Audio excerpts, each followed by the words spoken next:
A paz de Deus com todos os irmãos e a graça do nosso Senhor Jesus Cristo que esteja dentro do nosso coração e que acompanha a nós para a vida eterna.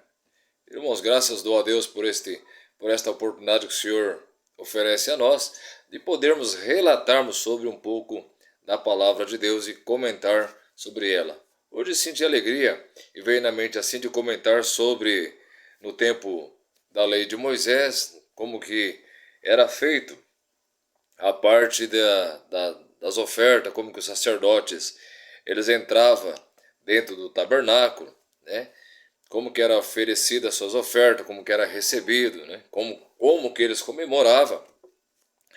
Então, quando eles faziam a colheita, eles davam lá os seus dízimos, né? A sua parte do dízimo, da ovelha, do endro, do hortelã, do cominho, de tudo que eles produziam. Eles separavam então ali os 10% para fazer a parte que era mandamento, era lei que eles para eles fazerem. Se eles quisessem ser abençoados por Deus e que o devorador não atacasse a sua lavoura, não entrasse na sua vida, na sua família, né? Dava uma guerra lá, Deus estava protegendo os seus filhos. Então eles tinham proteção, se eles fossem fiel a Deus, e Deus sondava cada coração.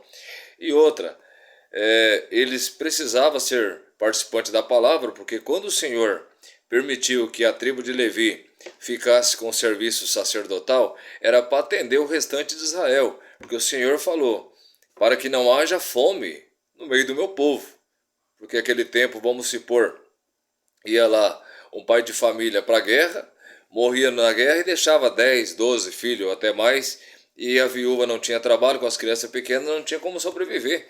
Então o Senhor deu essa missão aos levitas para que recebesse de todas as tribos de Israel, de todo o povo, os 10%. Então eles comiam e bebia com aquele valor, com aquela porção e vestia, mas eles não poderiam comprar nenhuma área de terra, não poderia comprar. Então era para o seu sustento, para sustentar ali a parte musical, a parte sacerdotal, todo o serviço sacerdotal, para o sustento dos levitas, né, o que sobrava, que eles consumiam a parte mínima dos 10%, a parte mínima que dava para eles sustentar, e o restante eles visitavam Israel. Visitava então o pobre, a viúva, o órfão, o necessitado e atendia esse povo. E aí não havia fome, necessidade no meio do povo, todos viviam bem. Entendeu? Por mais que às vezes um pai de família ficava doente, tinha um acidente de trabalho, de alguma forma, a família era sustentada. Então, o Senhor se preocupou com o pobre, com o necessitado, com a viúva, e separou ali os levitas para oferecer os louvores. Então, quando eles faziam então a colheita, eles davam os seus dízimos, davam os seus 10% e ofereciam os animais para ser sacrificado pelos seus pecados. E o sacerdote, então, ele junto com o grupo sacerdotal ali do povo de Israel, eles comemoravam a Páscoa com carne e cálice amargo. Era a comemoração da Páscoa, para lembrar então o sofrimento que eles passaram no Egito, lembrar do antes e o depois, né? Quanto tempo de escravidão lá no Egito? Mais de 400 anos de escravidão na mão de Faraó. Então eles clamavam por uma libertação. Então Deus foi, atendeu eles, mandou Moisés, fez toda aquela obra de obra estrondosa, abrindo o mar, e Deus mandando as pragas para salvar o seu povo, né? Sinal para Faraó, e grandes livramentos. E colocou eles na terra prometida. Então ali eles estavam numa terra que emana leite e mel. E precisavam eles conservar essa benção em cima deles. Então eles tinham que ser fiel no propósito, na lei que Deus deu para eles, para doutrinar eles. Porque antes, quando não tinha lei, nada era pecado. Se matava, não era pecado. Um ia lá, tomava a mulher do outro, e tudo era olho por olho e dente por dente, nada era pecado. Então o Senhor doutrinou eles, colocou a lei para colocar eles em ordem, para que eles nascesse um temor no coração deles, né? Então, eles comemoravam a Páscoa e depois o sacerdote, ele entrava no templo para Deus falar com ele. O Senhor ia falar com ele, dar instrução para ele, ia falar para ele se estava contente com uma oferta, o sacrifício do povo, aquilo que precisava ser mudado, os conselhos para os reis, os sacerdotes. Então ali saía tudo o que precisava ali. E o sumo sacerdote, então ele ficava numa, numa íntima comunhão com Deus. Ali tinha suas vestes sacerdotais, que o Senhor ordenou, descreveu como que era para ser feita as vestes do sumo sacerdote. E o sumo sacerdote, então, ele entrava ali no primeiro véu, né, no primeiro tabernáculo, e passava, chegava até o segundo. No segundo tabernáculo, onde estavam ali todas as preparações para ele ficar na comunhão, para que o Senhor falasse com ele. E ali ele ficava então 50 dias na presença de Deus. 50 dias na comunhão, né? Para que o Senhor falasse com ele, se inteirasse tudo o que ele precisava. Ele tinha que estar assim como um homem puro. Não poderia ser achado nele algum pecado, porque antes ele tinha que se purificar, né? se modelar, para que ele não sofresse uma pena quando estivesse na presença de Deus. Aí os sacerdotes, ele ficava ali então no primeiro tabernáculo, enquanto o sumo sacerdote, o Senhor falava com ele. E era amarrado ali então, no corpo, parte do corpo do sacerdote, uma cordinha, né? Uma cordinha era amarrado. Por que que era amarrado aquela cordinha no corpo do sacerdote? Porque quando a comunhão era tão pura, e ali vamos supor, passava ali um dia, ou até menos, ou até mais, era muita comunhão, era um silêncio esplêndido, entendeu? E os sacerdotes, eles queriam saber se o sumo sacerdote estava vivo ou não lá dentro, entendeu? Então, como que eles iriam saber? Eles não podiam gritar, porque tirava a comunhão, entendeu? Se fosse na hora que o Senhor, nosso Deus, estivesse falando com ele, tirava a comunhão. Então, eles tinham que ter uma forma para avisar o sacerdote que eles queriam saber se ele estava vivo ou não. Aí eles pegavam, puxava aquela cordinha, quando o sumo sacerdote, ele sentia aquela cordinha que ele estava puxando, ele já sabia que lá no primeiro tabernáculo, os sacerdotes queriam saber se ele estava vivo ou não, entendeu? Aí o que ele fazia? Então ele estava com a roupa sacerdotal, estava com aquelas vestes cheias de cores, a qual Deus determinou, estava ali com os ourinhos, os tumim, as campainhas, as lâmpadas, né? Então quando ele se mexia todo assim, aquilo resplandecia, acendia-se aquelas lâmpadas, tocava-se aquela campainha, os brilhos dos ourinhos, dos tumim, então resplandecia aquele tabernáculo.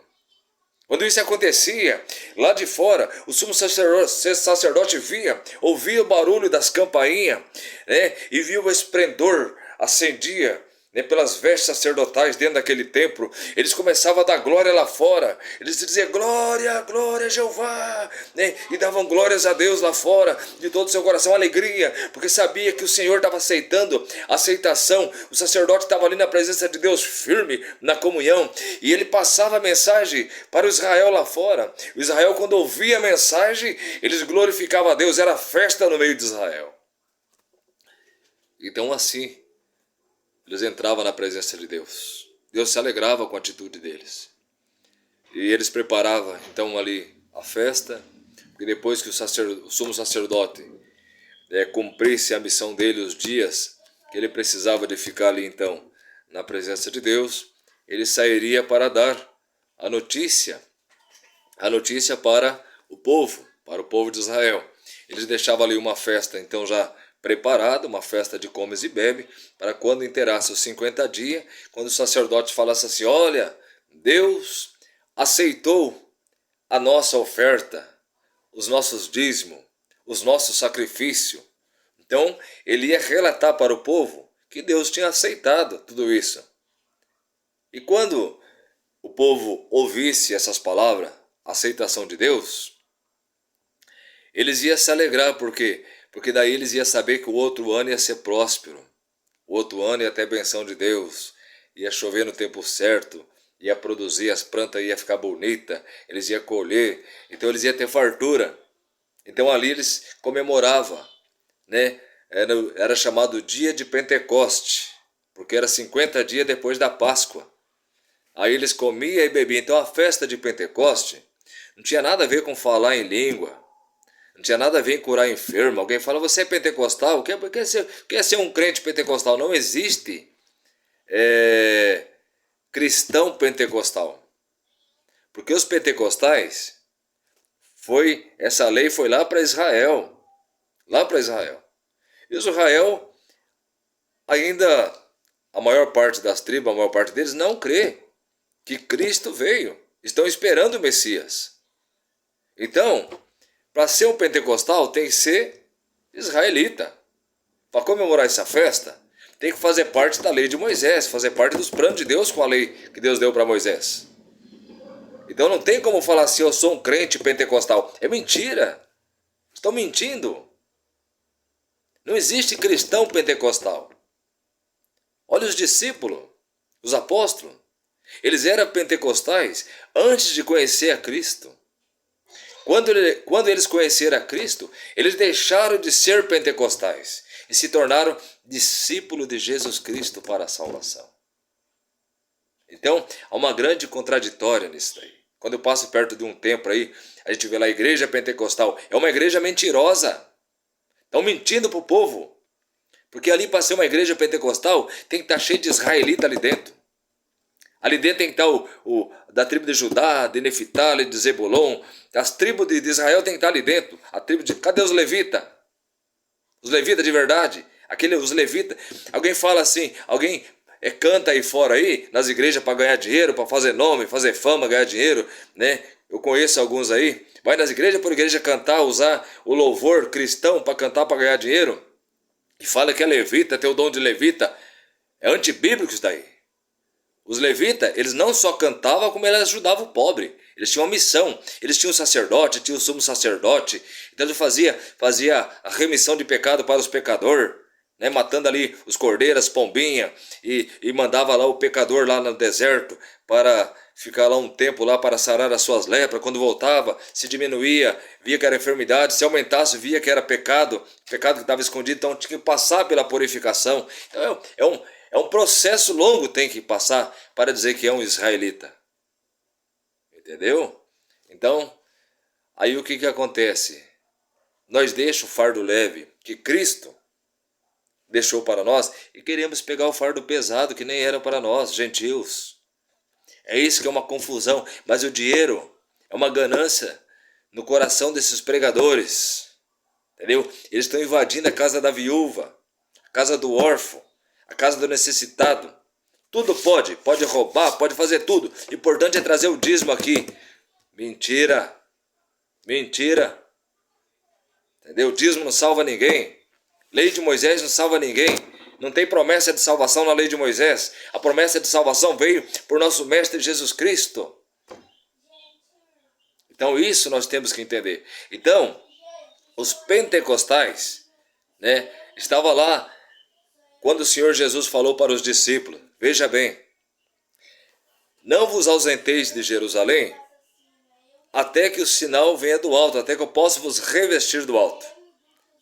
Então essa promessa que Cristo falou, foi para quem? Para os discípulos já convertidos. Nesse momento, eles já não eram mais pentecostais, porque eles entenderam os ensinamentos de Cristo e deixaram de cumprir a lei de Moisés, para andar nos ensinamentos cristãos. Entendeu? Aí o que acontece? Por que o Senhor Jesus falou isso? Porque dentro de poucos dias, ele estava já preparando a festa de Pentecostes para ser comemorada. Ali vinha o povo de Israel de todos os cantos da terra que tinha, eles se ajuntavam ali para comemorar essa festa. Aí enquanto ele estava lá já nos preparativos da festa, e os discípulos não estavam lá com eles, com os pentecostais. Os discípulos já estavam separados dos pentecostais. Eles estavam lá, os discípulos unidos, esperando a promessa de Jesus Cristo, que prometeu que ia revestir eles do alto. Então quando ele estava ali na comunhão, antes que o sumo sacerdote saísse do lado da presença de Deus, e falasse com o povo, porque depois o sacerdote falasse com o povo, era uma festa, era uma gritaria, uma glória, ninguém atendia mais ninguém. Então antes disso, enquanto o povo estava na comunhão, esperando o sacerdote sair lá do primeiro tabernáculo para falar com eles, o Espírito Santo chegou antes disso, sobre os discípulos. Como um vento veemente, como um vento forte, veio aquele barulho, veio soando no céu. Glória ao Senhor, aquele vento de glória, aquele vento de virtude, ali repousou sobre os discípulos, eles foram tomados pelo Espírito Santo de Deus e começaram a falar nas linguagens espirituais, receberam as evidências de novas línguas, receberam o dom da fé, o dom da cura, o dom de expulsar demônio, receberam os dons ali pelo Espírito Santo de Deus, o dom da pregação. Naquele momento dá para ver que o apóstolo Pedro recebeu o dom da pregação sem estudo, sem teologia, sem curso bíblico, mas ele recebeu a virtude, o dom da pregação. Glória ao Senhor. Quando eles receberam o Espírito Santo de Deus, que desceu sobre os discípulos, não sobre os pentecostais, e sim sobre os discípulos. É verdade na Bíblia, é essa, não tem como pegar outro caminho. A verdade é essa. O Espírito Santo desceu sobre os discípulos, já convertidos. Antes era pentecostais, mas quando se converteram ao Senhor Jesus, deixaram de cumprir a lei de Moisés para andar na graça de Jesus Cristo. Já não era mais pentecostais, e sim cristão, discípulos de Cristo para a salvação. Então o Espírito Santo desceu sobre eles, eles não se conteram e saíram tomados pelo Espírito Santo de Deus, dando glória, falando evidência de nova língua, né? E aí houve uma grande murmuração entre os pentecostais. Os pentecostais não entendiam, porque eles não tiveram encontro com Cristo.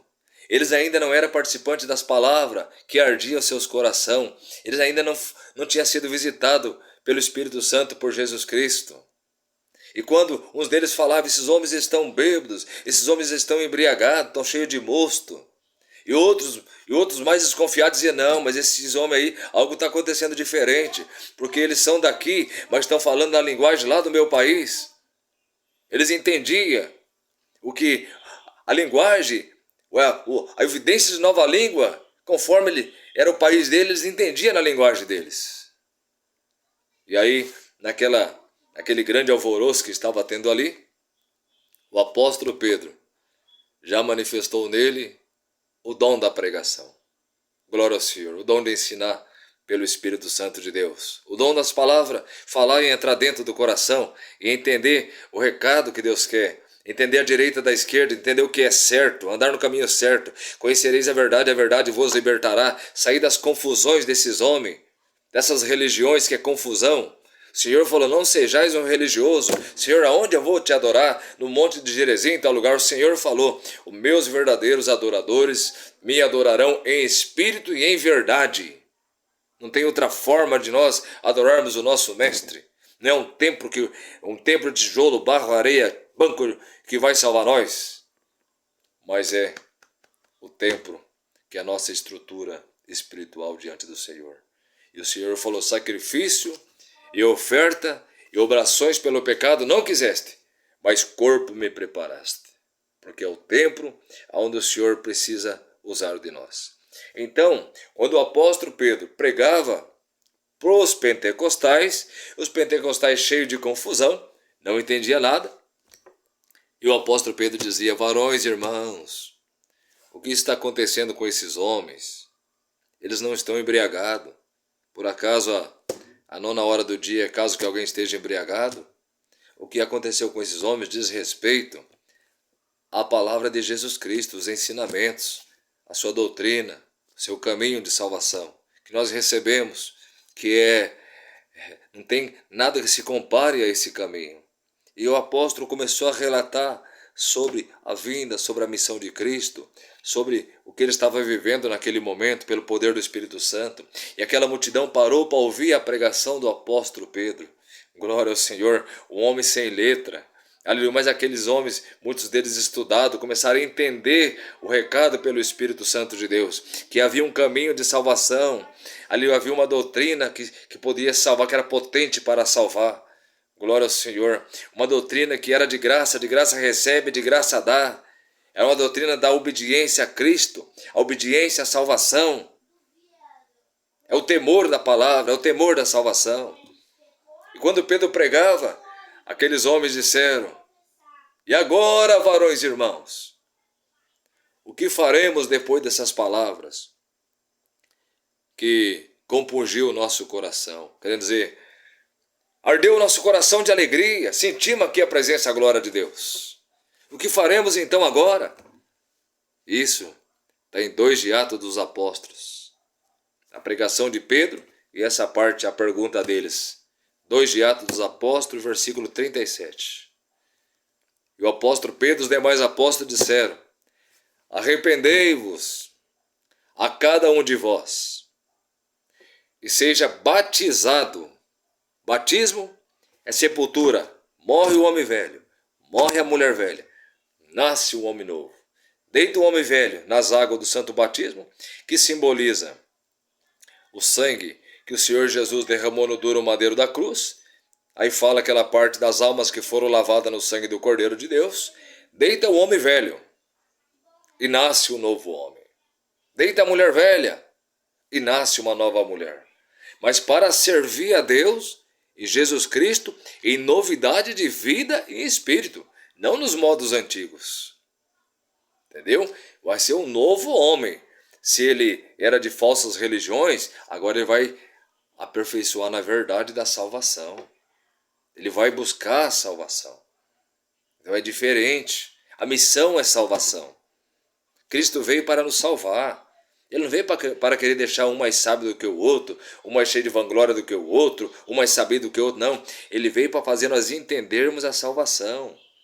Que nós temos que amar um outro de verdade, de coração, de alma. Nós não podemos ter mal intenção. Nós não podemos desejar o mal a ninguém.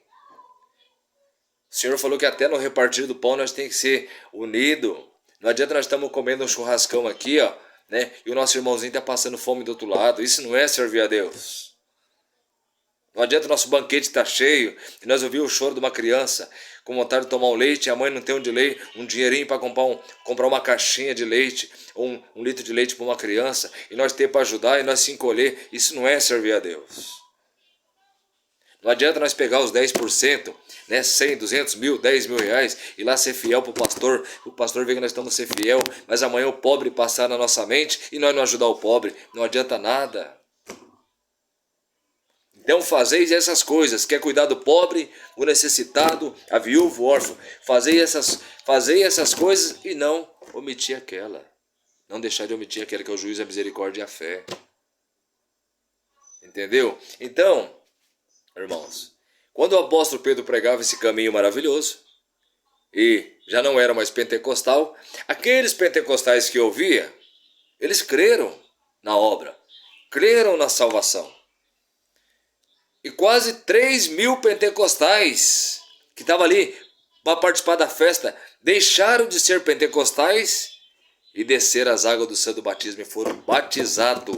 Batismo é sepultura. O Senhor Jesus falou para Nicodemos: aquele que não nascer da água e do Espírito, então tem que nascer da água. Batismo é nascer da água e do Espírito Santo, na verdade, na palavra, na verdade, entendeu? Quem não nascer da água do Espírito não pode entrar no reino do céu. Então naquele dia, quase 3 mil pentecostais deixou de ser pentecostais e nasceram das águas, foram batizados em nome de Jesus Cristo, em nome do Pai, do Filho e do Espírito Santo, para receber o dom da vida eterna. Então naquele dia foram salvos quase 3 mil almas. Falo assim: mas como foi salvo? Quem tem a salvação é salvo.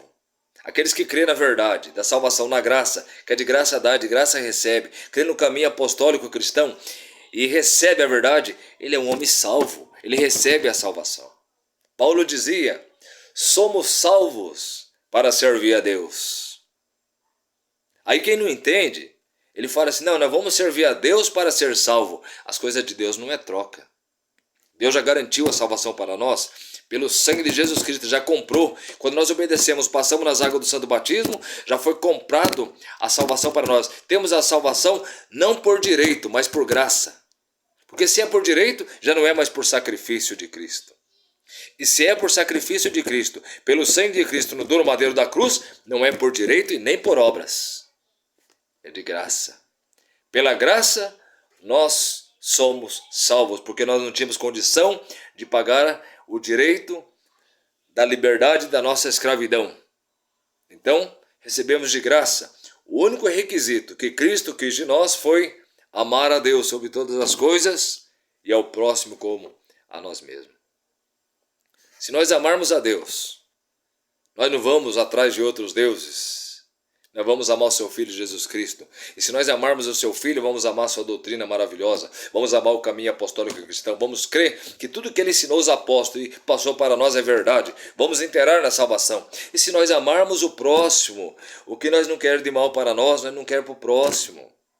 O que nós quer de bom para nós quer para o próximo também. E quem é o próximo? Aquele que muitas das vezes nós estamos vendo na decadência, que ninguém dá nada por ele. Não os irmãos que estão andando perfeito do nosso lado. Essa é a missão, nós amar um outro, conviver um com o outro. Vai ter aquele próximo que não aguenta mais caminhar. Que o diabo acertou um dardo nele e ele está lá desacreditado. Muitos pregou para ele que não tem mais jeito. Arrancou a esperança dele. Mas Deus ama ele.